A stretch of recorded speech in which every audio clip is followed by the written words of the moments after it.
बिस्मिल्लाहिर्रहमानिर्रहीम, अस्सलामुअलैकुम and welcome to all about kitchen. आज की जो हमारी रेसिपी है वो है बहुत ही मज़ेदार सी हैदराबादी चटखारा बीफ की, जो कि शादियों में खाया जाता है, शादियों में बनता है। बहुत मज़े का ये गोश्त होता है, स्पेशल दावतों में से बनाया जाता है। अक्सर आपने इधर शादियों में खाया होगा। इसका जो टेस्ट होता है बहुत ही चटखारेदार होता है। तो चलें आज की रेसिपी को हम अपनी स्टार्ट कर लेते हैं। मज़ेदार सा चटखारा बीफ, लेकिन उससे पहले रेसिपी को कीजिए लाइक।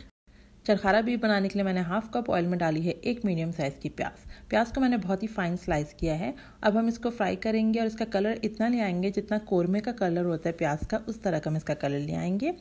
प्याज में कलर आ गया है तो अब मैं इसके अंदर खड़े मसाले डालूंगी, जिसमें मेरे पास यहाँ पे हाफ टी स्पून ज़ीरा, 2 बड़ी इलायची, 4 लौंगे और 10 से 12 काली मिर्चें हैं। ये मैंने डाल दिया है। अब इसकी खुशबू आ जाएगी मसालों की, तो साथ में मैंने इसके अंदर अदरक लहसुन का पेस्ट डाल दिया। अदरक लहसुन के पेस्ट को 1 टीस्पून अदरक लहसुन के पेस्ट को तो उसे मैंने पतला करके डाला है, ताकि जो है वो प्याज लाल ज़्यादा ना हो जाए। और मैंने यहाँ पे हाफ केजी जो है वो बीफ क्यूब्स डाले हैं।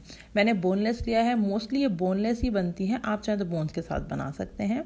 थोड़ा सा पानी डाल के मैंने इसको जो है वो अच्छे तरीके से इसकी भुनाई कर ली है। अब मैंने एक टमाटर डाला है, बड़े साइज़ का टमाटर डाल के अच्छे से भून लें ताकि टमाटर सॉफ्ट हो जाए।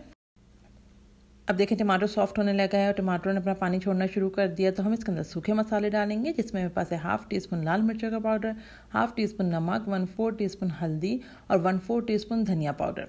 धनिया पाउडर आपको ज़्यादा नहीं डालना, वरना ये जो है वो कौरमे का इसमें टेस्ट आने लगेगा। तो आपको 1/4 टीस्पून तक ही धनिया पाउडर डालना है और नमक और लाल मिर्च अपने हिसाब से सेट कर सकते हैं।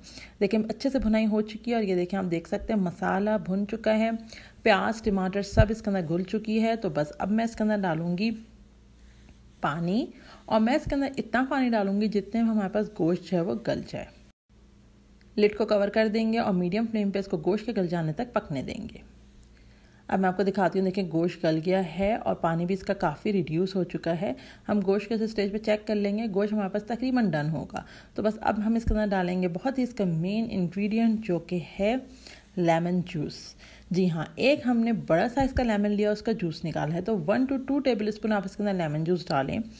लेमन जूस का जो यहाँ पर फ्लेवर आता है वो बहुत ही मज़ेदार क्या आता है, बहुत ही मज़ेदार से ये लेमन जूस का फ्लेवर आता है। चटखारा गोश्त है वो बिल्कुल इस स्टेज पर हमारे पास डन हो जाता है।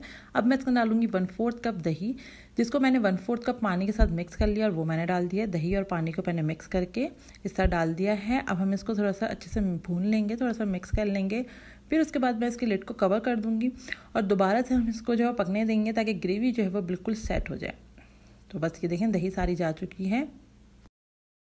अब 5 मिनट मैं इसको जो हाई फ्लेम पे पका रही हूँ, ताकि अच्छे से जोश आ जाए मसालों में। फिर कवर करके हम इसको जो है वो स्लो फ्लेम पे पकने देंगे, उसके बाद हम इसको सर्व करेंगे।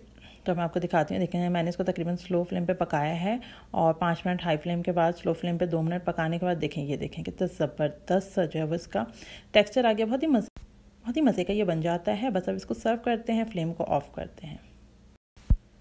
मज़ेदार सा चटखारा बीफ हमारे पास बन चुका है। आप इसको सर्व कीजिए नान के साथ, चपाती के साथ, साथ में सलाद रखिए, बहुत मज़े का ये लगता है। आज की रेसिपी अच्छी लगी तो रेसिपी को ज़रूर से लाइक कर लीजिएगा। अगर आप हमारे चैनल पर नहीं हो तो इसमें हम्बल रिक्वेस्ट का हमारे चैनल को भी सब्सक्राइब कर लीजिए, ताकि आगे भी आपको इसी तरीके की वीडियोज़ और रेसिपीज़ मिलती रहें। अल्लाह हाफ़िज़।